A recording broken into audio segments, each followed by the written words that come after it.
Hello વિદ્યાર્થી મિત્રો, very good morning. Shri Hirapara કન્યા પ્રાથમિક વિદ્યાલય કાલાવડ, ધોરણ 6, વિષય ગુજરાતી, સેમેસ્ટર નંબર 2, જેમાં આપણે ચેપ્ટર નંબર 14 જોઈ રહ્યા હતા, સારા અક્ષર.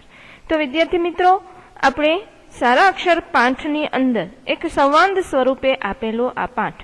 સંવાદ એટલે આપણે જાણી ચૂક્યા છીએ કે વાતચીત. તો ઘણા બધા મિત્રો સાથે મળી અને સારા અક્ષર વિશેની વાતચીત કરી રહ્યા હતા. આપણે જોયું કે દરેક વિદ્યાર્થીઓ અલગ અલગ પોતાનો અભિપ્રાય આપી રહ્યા હતા. કોઈ કે બોલપેનથી અક્ષર સારા થાય, તો કોઈ કે પેન્સિલથી, તો કોઈ કે સાદા લીસા પાનાવાળી નોટથી, તો ઘણા એમ કહે છે કે સાઈવાળા ખડિયાથી. તો આપણે આ બધું જોયું હતું. હવે તેમાં સૌથી વધુ સારા અક્ષર મેહુલ નામના છોકરાના થતા હતા. તે જોયું આપણે.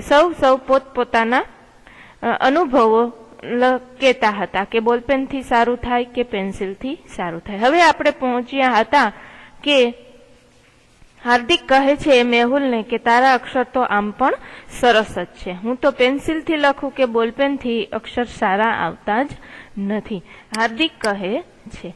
ત્યાર પછી જોઈએ આપણે કે રાધા કહે છે કે એનો અર્થ એક જ છે કે પેન હોય, પેન્સિલ હોય કે બોલપેન હોય, જે ફાવતું હોય તેનાથી આપણે લખીએ, પણ અક્ષર સારા હોય તો ગમે તેનાથી લખો, અક્ષર સારા જ આવે. રાધાની વાત પણ બરાબર છે. ત્યાર પછી જોઈએ હાર્દિક કહે છે પણ ખરાબ અક્ષરને લીધે ઘણી બધી તકલીફ પણ થાય છે. ધવલ કહે કેમ? હાર્દિક કહે છે કે મારા સાહેબ કહેતા હતા કે મારા અક્ષર ખરાબ છે એટલે મારા માર્ક્સ કપાઈ જાય છે, હું શું લખું છું તે જ તેમને ખબર હોતી નથી. હાર્દિકની વાત પણ સાચી છે. એ કહે છે કે એના સાહેબ એમ કહેતા કે ગમે તેવા અક્ષર હોય તો સાહેબને કંઈ દેખાતું નથી. ત્યારને હિસાબે તેમના માર્ક્સ છે એ પરીક્ષાની અંદર દર વખતે કપાતા હતા. એટલે એમને એ જ ખબર નથી પડતી કે શું લખ્યું છે એ જ એટલા બધા ખરાબ અક્ષર થતા હતા હાર્દિકના કે શું લખ્યું છે એ સાહેબને ખબર ન પડતી. ત્યાર પછી રાધા કહે છે અરે આના લીધે તો કેવી ગડબડ થતી હોય છે. મારા મમ્મી બહાર ગામ ગયા ત્યારે મારી ફોઈએ મારી મોટી બહેનને કાગળમાં લખ્યું, માટલું બરાબર સાફ કરજો, ઓટલો બરાબર વારજો, અને અમને એવું વંચાયું કે ચાટલું બરાબર સાફ કરજો અને ચોટલો બરાબર વારજો. તે મારી બહેન તો બિચારી રોજ રોજ દરેક ચાટલા સાફ કર્યા કરે. જોજો હવે ખરાબ અક્ષરના હિસાબે કેટલી બધી ગેરસમજ થાય છે અને ટૂંકા વાળમાં ચોટલો વારવાની કોશિશ જ કર્યા કરે. બિચારી એવી કંટાળી ગઈ કે વાત જ નહીં. હવે જુઓ વિદ્યાર્થી મિત્રો, એક ખરાબ અક્ષરના કારણે શું ને શું વચાય છે. જ્યારે રાધાના મમ્મી બહાર ગામ ગયા ત્યારે 2 શિખામણ આપીને ગયા હતા કે માટલું બરાબર સાફ કરજો. માટલું એટલે કે પાણી પીવા માટેનું પાત્ર જેમાં આપણે પાણી ભરે છીએ. તો માટલું બરાબર સાફ કરજો અને ઓટલો એટલે કે બહારના આંગણાનો જે ઓટલો હોય તેને બરાબર સાફ કરવો, એવી 2 ભલામણ કરીને ગયા હતા. પણ ખરાબ અક્ષરના કારણે કેવું વંચાણું? સાવ જ ઊંધું. ચાટલું, ચાટલું એટલે કે દર્પણ, અરીસો, જેને કહેવાય ચાટલું, અરીસો. હવે ચાટલું બરાબર સાફ કરજો અને ઓટલાની બદલે વચાણું ચોટલો, ચોટલો બરાબર વારજો. હવે તેની બહેન છે એ બિચારી રોજે રોજ ચાટલા એટલે કે અરીસા સાફ કર્યા કરે અને વાળ એટલા બધા ટૂંકા કે ચોટલો આવે જ નહીં, છતાં પણ કોશિશ કર્યા કરે. અશરફ કહે ખબર પડી ત્યારે બહુ હસ્યા હશો નહીં? બરાબર છે, હસવું તો આવે જ ને, કંઈક ઊંધું જ વચાણું. ત્યાર પછી કહે રાધા હાસતો પણ કોઈ વાર ઓડનું ચોટ વેતરાય જાય છે. ઘણી વખત એવું થાય છે કે ઓડનું ચોટ વેતરાવું એટલે કે ધારણા કરતા કંઈક ઊંધું જ થઈ જવું, અથવા તો કંઈક કરતા હોય કંઈક અને એની બદલે થઈ જાય કંઈક. હાર્દિક કહે મેં એકવાર સાંભળ્યું હતું કે એક જણે ગામડે કાગળમાં લખ્યું કે ઢોરને બરાબર ચારજો અને ત્યાં એવું વંચાયું કે ઢોરને બરાબર મારજો. તે એમાં બિચારા ઢોર માર ખાઈને અધમુવા થઈ ગયા. હવે હાર્દિક પોતાનો અનુભવ કહે છે કે એક વખત તેમને એવું સાંભળ્યું હતું કે ગામડે એક વ્યક્તિએ કાગળમાં લખેલું કે ઢોરને બરાબર ચારજો, અને ત્યાં શું વંચાયું? ચારજોની બદલે મારજો. બિચારા ઢોરને મારી અને અધમુવા જેવા કરી નાખ્યા. ત્યાર પછી જોઈએ, મેહુલ કહે એટલા માટે તો ગાંધીજીએ કહ્યું છે કે ખરાબ અક્ષરો એ અધૂરી કેળવણીની નિશાની છે. ગાંધીજીના સૂત્રને આપણે હંમેશા માટે યાદ કરતા રહીએ અને આપણા જીવનની અંદર ઉતારતા રહીએ કે ખરાબ અક્ષર છે ને એ અધૂરી કેળવણીની નિશાની છે. હાર્દિક કહે પણ ગંદા અક્ષર સુધારવા હોય તો શું કરવું? હવે એના ઉપાય શોધી કાઢવાના છે.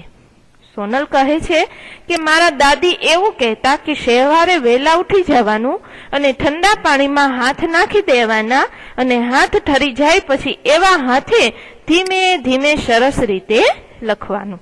સોનલ છે એ પોતાના દાદીમાનો નુસ્ખો છે એ અહીં કહે છે અને કહે છે કે સવારે વહેલા ઉઠી અને ઠંડા પાણીમાં હાથ બોરી દેવા અને એ ઠંડા થયેલા હાથથી લખવું. રાધા કહે છે કે મારા દાદા એમ પણ કહેતા કે એમના જમાનાની અંદર પાટલી પર ભીની માટી પાથરી દેતા અને સરસ વળાંકવાળા અક્ષર લખીને માટીને સુકાવા દેતા અને પછી અક્ષરની અંદર લખ્યા જ કરવાનું. પણ હવે આજના જમાનામાં આવું બધું કોણ કરે? બરાબર છે, પેલાના જમાનામાં પાટલી ઉપર છે એમ માટી પાથરી અને સરસ તેમાં લખતા. ધવલ કહે પણ આપણે નાના હતા અને સુલેમાનની નોટમાં લખતા હતા એવી રીતે તો લખાય જ ને. સરસ મજાની ઘૂંટવાની સુંદર આવતી એક ચોપડી જેમાં અક્ષરો ઘૂંટાતા અને શીખવાનું હતું. અશરફ કહે છે મારો ભાઈ નાનો હતો ને ત્યારે મારા અબુએ બહુ ચિત્ર દોરાવેલા, કદાચ એનાથી જ અક્ષરના વળાંક સરસ થતા હશે. તું પણ વર્તુળ અર્ધવર્તુળ વાળા ઊભી આડી ત્રાસી લીટી વાળા ચિત્ર દોરી જોને.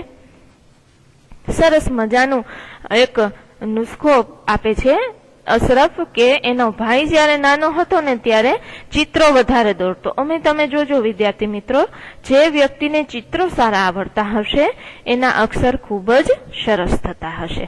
ત્યાર માટે જ ગાંધીજીએ જ્યારે બધા વિષયોનું મહત્વ સમજાવ્યું ત્યારે ગાંધીજીએ એમ પણ કહેલું કે વિદ્યાર્થીઓને ચિત્રનું જ્ઞાન જરૂર આપવું જેથી કરી અને તેના અક્ષર પણ સારા થઈ શકે.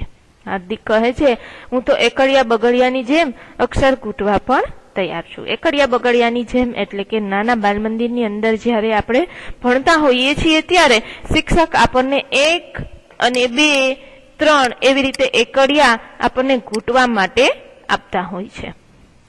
ગંદા અક્ષરની તો ખૂબ જ શરમ આવે છે કારણ કે હાર્દિકના અક્ષર ખૂબ જ ખરાબ થતા હતા. મેહુલ કહે છે ધીરજ રાખી અને સતત પ્રયત્ન કરીએ તો ચોક્કસ સફળ થઈએ કારણ કે મેહુલના અક્ષર ખૂબ જ સરસ થતા હતા.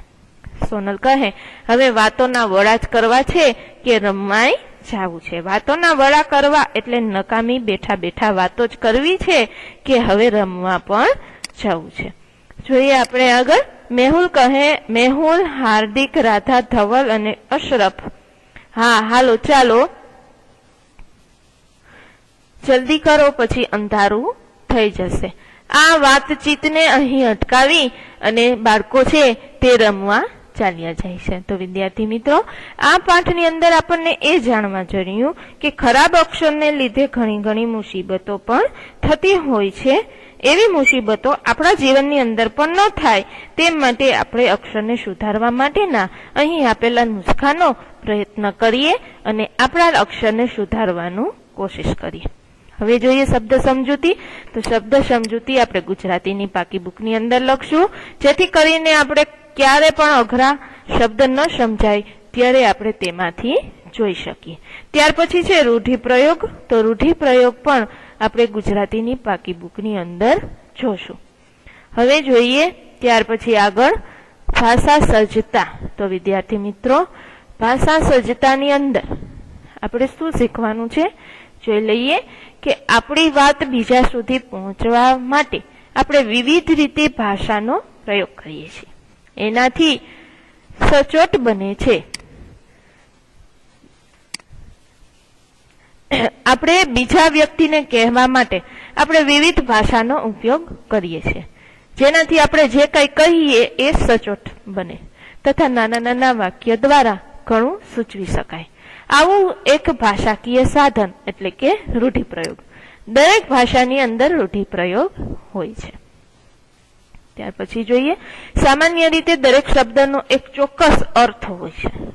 તે મુજબ ભાષામાં તેનો પ્રયોગ પણ કરી શકાય છે, પરંતુ કેટલાક શબ્દ પ્રયોગો વિશિષ્ટ રીતે મૂળ અર્થથી જુદા અર્થમાં વપરાતા હોય છે. આપણે જાણીએ છીએ કે દરેક પાઠની પછી આપણે શબ્દ સમજૂતી લખીએ છીએ. તે શું છે કે દરેક શબ્દનો એક ચોક્કસ અર્થ છે, અથવા અમુક શબ્દ એવા હોય છે કે જે મૂળ અર્થથી તો કંઈક અલગ જ હોય છે. તો એવા શબ્દને શબ્દ પ્રયોગ કરવાની ભાષાને રૂઢિ કહેવાય છે. રૂઢિ પ્રયોગ એટલે શું? તમને એમ થતું હશે કે શિક્ષક દર વખતે પાઠ પૂર્ણ થાય એટલે આપણને એમ કહે કે ભાઈ રૂઢિ પ્રયોગ પાકી બુકમાં લખવા. તો અહીં ભાષા સજ્જતાની અંદર તમને એ જ બતાવવામાં આવ્યું છે કે રૂઢિ પ્રયોગ એટલે શું. તો કે કોઈ પણ એક ભાષાની, ગુજરાતી ભાષાની અંદર કોઈ પણ એક શબ્દનો વાક્યમાં પ્રયોગ કરવો, જેને કહેવાય રૂઢિ પ્રયોગ. બરાબર છે? તો વિદ્યાર્થી મિત્રો, આ માહિતી તમે ગુજરાતીની બુક્સની અંદર જે વ્યાકરણની બુક છે ને તેમાં લખી રાખજો, જેથી કરી અને તમને ગમે ત્યાં ઉપયોગી થાય કે ભાઈ રૂઢિ પ્રયોગ એટલે શું, તો તમે તરત જ એનો જવાબ આપી શકો. હવે જોઈએ કે આટલું સમજ્યા બરાબર આપણે કે રૂઢિ પ્રયોગ એટલે શું. હવે તેમના ઉદાહરણ આપ્યા છે. હવે રૂઢિ પ્રયોગ એટલે શું તે આપણે હવે સમજવાનું છે. બરાબર? તો પેલું ઉદાહરણ જોઈએ કે પપૈયું ઝાડ ઉપર જ પાકી ગયું. બીજું છે એની કચકચ સાંભળી અને મારું માથું પાકી ગયું. હવે આ બે વાક્ય આપણને રૂઢિ પ્રયોગના આપ્યા છે. બરાબર? હવે જોઈએ આપણે એની સમજૂતી. આ બંને વાક્યોની અંદર પાકી જવું એવા શબ્દનો પ્રયોગ થયો છે. આપણે જાણીએ છીએ પાકી ગયું અને અહીંયા પણ પાકી ગયું. આ બે શબ્દનો ઉપયોગ વાક્યની અંદર થયેલો. બરાબર? પરંતુ બંને વાક્યોમાં તેનો અર્થ આખો અલગ જ થાય છે. પહેલા વાક્યમાં પપૈયું પાકી ગયું છે અને ફળ છે એ પરિપક્વ એટલે કે સરસ મજાનું પાકી ગયું છે અને ખાવા લાયક થઈ ગયું છે. બરાબર? એટલે પાકવું એ શું થયું? ક્રિયાપદ, જે તેના મૂળ રૂપની અંદર વપરાયેલું છે. મૂળ રૂપ એટલે કે પાકી ગયું એવા અર્થની અંદર વપરાયું છે. પરંતુ બીજા વાક્યની અંદર પાકી ગયું એ શબ્દ તો કે ક્રિયાપદ ખાસ અર્થમાં વપરાયું છે, જેનું મહત્વ કંઈક અર્થ વપરાયું છે કે સામેવાળા માણસનું કચકચ સાંભળીને તેનું માથું પાકી ગયું. એક ખાસ અર્થ થયો કે શેનાથી એનું માથું પાકી ગયું? તો કે સામેવાળા માણસનું કચકચ સાંભળીને. તો તેમાં અર્થ છે એક જાતનું અકળાઈ જવું અને મગજ તેનું કચકચ સાંભળીને થાકી જવું, એવો અર્થ અહીં થાય છે. ક્રિયાપદ જુદા જ અર્થમાં એટલે કે લાક્ષણિક અર્થમાં વપરાયું છે. માથું સંજ્ઞા પણ મગજના અર્થમાં જ વપરાયું છે. માથું નામનો શબ્દ પણ મગજના અર્થમાં જ સમજાયું છે. તો વિદ્યાર્થી મિત્રો, આ હતું રૂઢિ પ્રયોગ એટલે શું. હવે જોઈએ વિશેષણ. તો વિશેષણ પણ આપણે વ્યાકરણની બુકની અંદર લખશું. બરાબર છે? વિશેષણ એટલે શું? અહીંથી શરૂઆત કરશું કે નીચેના શબ્દ જુઓ. જોઈએ આપણે. ઠીંગણું, બાળક, અનાથ, બાળા. કાટવાળું સિક્કો, કાળી ગાય, 5 કબૂતર, ગરમ દૂધ, મોટી પેન્સિલ અને ફાટેલું પહેરણ. હવે જોઈએ ઉપરના શબ્દોની અંદર. બરાબર છે? જે આપણે શબ્દ જોયા એની અંદર શું હતું તે જોઈએ કે વ્યક્તિ, ત્યાર પછી પ્રાણી, ત્યાર પછી પક્ષી કે પદાર્થને સૂચવે તે શબ્દ નામ છે. આપણે જાણીએ છીએ. બરાબર? આ શીખી ગયા છીએ આપણે આગલા ધોરણની અંદર પણ કે વ્યક્તિ, પ્રાણી, પક્ષી કે પદાર્થને જે કોઈ વસ્તુ સૂચવે તે શબ્દ નામ છે. એટલે કે કોઈ પણ વાક્ય જે કઈ સૂચવે તે નામ છે. બાળક, ત્યાર પછી બાળા, ત્યાર પછી સિક્કો, ગાય, કબૂતર, દૂધ, પેન્સિલ અને પહેરણ. આ શું છે? નામ છે, શબ્દો છે. બરાબર, શબ્દો નામ છે. હવે જોઈએ, જે શબ્દ નામના આકાર, રંગ, કદ, ઊંચાઈ, ગુણ, સંખ્યા વગેરેની વિશેષતા બતાવે તે શબ્દને વિશેષણ કહેવાય. ટૂંકમાં વાક્યની અંદર જે કાંઈ વિશેષ સ્થાન બતાવે તેને વિશેષણ કહેવાય. જેમ કે ઠીંગણું બાળક. બાળક કેવું? તો કે ઠીંગણું. તો ઠીંગણું છે એ શું થયું? વિશેષણ થયું. ત્યાર પછી બાળા કેવી? તો કે અનાથ. તો અનાથ શું થયું? વિશેષણ. ત્યાર પછી સિક્કો. સિક્કો કેવો? તો કે કાટવાળો. એટલે આવી રીતના પ્રશ્ન પૂછવાથી આપણને વિશેષણનો ખ્યાલ આવી શકે. તો કાટવાળો એ શું થયું? વિશેષણ. ત્યાર પછી ગાય તો છે, પણ કેવી ગાય છે? તો કે કાળી. તો કાળી શું થયું? વિશેષણ. ત્યાર પછી કબૂતર તો છે, પણ કેટલા? તો કે 5. તો કે શું થયું? 5 એ વિશેષણ થયું. બરાબર છે. તો આવી રીતે અહીં ઠીંગણું, અનાથ, કાટવાળો, કાળી, 5, ગરમ, મોટી, ફાટેલું આ શબ્દ શું થયા છે? વિશેષણ થયા છે. ત્યાર પછી આપણે આગળ માહિતી લઈએ કે તું અણીવાળી પેન્સિલથી લખે છે. બરાબર, સામો પ્રશ્ન મેં કહ્યું ને હમણાં કે સામો પ્રશ્ન પૂછવાનો એટલે વિશેષણ આપોઆપ ખબર પડી જાય. કેવી પેન્સિલથી લખે છે? તો કે અણીવાળી. એટલે અણીવાળી શું થયું? વિશેષણ. ત્યાર પછી વહેલા ઉઠીને ઠંડા પાણીમાં હાથ નાખી દેવાના. કેવું પાણી લેવાનું? તો કે ઠંડુ. તો ઠંડુ શું થયું? વિશેષણ. કૃતુ સુંદર અક્ષરે લખે છે. કેવા અક્ષરે લખે છે કૃતુ? તો કે સુંદર. સામો પ્રશ્ન પૂછવાથી તમને વિશેષણ જરૂર મળશે. તો ઉપરના વાક્યની અંદર જે ઘાટા અક્ષરે લખેલા શબ્દ છે તે શું છે? વિશેષણો. હવે જોઈએ વિદ્યાર્થી મિત્રો, પોઈન્ટ નંબર 2 કરીને લખજો, વિશેષણ અને વિશેષ્ય. હવે અહીંયા આપણે વિશેષણો વિશે જોયું. બરાબર, હવે વિશેષ્ય વિશે આપણે માહિતી મેળવવાની છે. તો લખશું આપણે. હવે અહીં વપરાયેલા વિશેષણો જુઓ. બરાબર, માટી, ભીની માટી, નવી પેન્સિલ, સારા અક્ષર, મોંઘી નોટ, નવું માટલું, લીસા પાના, લાંબો ચોટલો અને ડાહ્યો વિદ્યાર્થી. હવે જોઈએ કે નીચે લીટી દોરેલા શબ્દો વિશેષણો છે. આપણે જાણીએ છીએ કે માટી કેવી? તો ભાઈ ભીની માટી. એટલે ભીની શું થયું? વિશેષણ થયું. બરાબર, તો હવે માટી કેવી, અક્ષર કેવા વગેરે પ્રશ્ન પૂછતા જે જવાબ મળે તે શું છે? તો કે વિશેષણ છે. વિશેષણથી જે શબ્દની વિશેષતા બતાવાય તે શબ્દ એટલે કે વિશેષ્ય. તો આ બધા શું થયા? વિશેષ્ય. બરાબર, માટી. બરાબર, આ થયા વિશેષણ. હવે કેની આમાંથી વિશેષતા બતાવાય? તો કે માટીની વિશેષતા બતાવાય. બરાબર, અક્ષરની વિશેષતા બતાવવાની, માટલાની વિશેષતા બતાવવાની. તો આ બધું થયું એ શું થયું? વિશેષ્ય. એકદમ સહેલું છે વિદ્યાર્થી મિત્રો. સૌ પ્રથમ વિશેષણ ગોતો. વિશેષણ ગોતવા માટે તમે સામો પ્રશ્ન પૂછો કે ભાઈ માટી છે, તો માટી કેવી? તો કે ભીની. તો ભીની શું થયું? વિશેષણ. હવે જે શબ્દની તમે વિશેષતા બતાવી, બરાબર, માટીની વિશેષતા બતાવી, તો માટી શું થયું? વિશેષ્ય. તો આવી રીતના વિશેષણ અને વિશેષ્યને વાક્યમાંથી શોધી કાઢવાના રહેશે. બરાબર, માટી, અક્ષર, માટલું વગેરે શું થશે? વિશેષ્ય. તો આવા વિશેષણ અને વિશેષ્યની એક યાદી બનાવવાની રહેશે. તો વિદ્યાર્થી મિત્રો, તમારે વિશેષણ અને વિશેષણની યાદી બનાવવાની રહેશે. દાખલા તરીકે હું તમને એક શબ્દ આપું કે સૂકું ઘાસ અને કોરો કાગળ. બરાબર, ઘાસ કેવું? તો કે સૂકું. તો સૂકું શું થયું? વિશેષણ. હવે કેની બાબતમાં તમે વિશેષ્ય બતાવ્યું છે? તો કે જે શબ્દ છે એની વિશેષતા સૂચવાય છે તે શબ્દ વિશેષ્ય છે. તો કે ઘાસની વિશેષતા સૂચવાની, કારણ કે ઘાસ કેવું? તો કે સૂકું. તો ખાસની જ વિશેષતા થઈ ને, તો ખાસ શું થશે? વિશેષ્ય. તો આવી રીતે તમારે વિશેષણ અને વિશેષ્ય શોધાય એવા થોડાક શબ્દોની યાદી બનાવવાની રહેશે. હવે જોઈએ ત્યાર પછી કે સુંદર અક્ષરોની વાત કરી છે, બરાબર? તો નીચેના શું વાક્યને સમજીએ કે સુંદર અક્ષરો એ હાથનું ઘરેણું છે.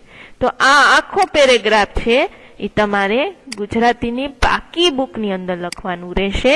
અને ઉપર જે મેં કાંઈ ભાષા સજ્જતાથી માંડી અને વિશેષણ વિશેષ્ય સુધી જે કાંઈ શીખવ્યું તે બધું આપણે કયા લખશું? તો કે ગુજરાતીની વ્યાકરણ બુકની અંદર લખશું. હવે આગળ જઈએ. અભ્યાસ છે, અભ્યાસ ગુજરાતીની પાકી બુકમાં લખજો. અને ત્યાર પછી સ્વાધ્યાય પણ આપણે ગુજરાતીની પાકી બુકની અંદર લખશું. હવે જોઈએ કે સૂચના પ્રમાણે કરવાનું છે કે 5 અંગ્રેજી શબ્દો આ પાઠમાં એટલે કે સારા અક્ષરના પાઠમાં વપરાયેલા હોય શોધીને લખવાના છે.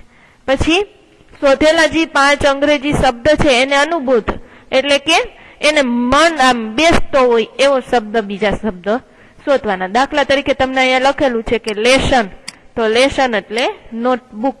એવી રીતે લેસન, તો લેસન શેમાં થાય? તો કે નોટબુકમાં. તો આવી રીતે જે બંધ બેસતા શબ્દ છે એ તમારે શોધવાના રહેશે. અને ત્યાર પછી છે પ્રવૃત્તિ, તો પ્રવૃત્તિ પણ તમે કરજો તમારી ઘરે બેસીને. હવે ત્યાર પછીનું આવશે કાવ્ય, જે આપણે બીજા લેક્ચરની અંદર શીખીશું. Thank you.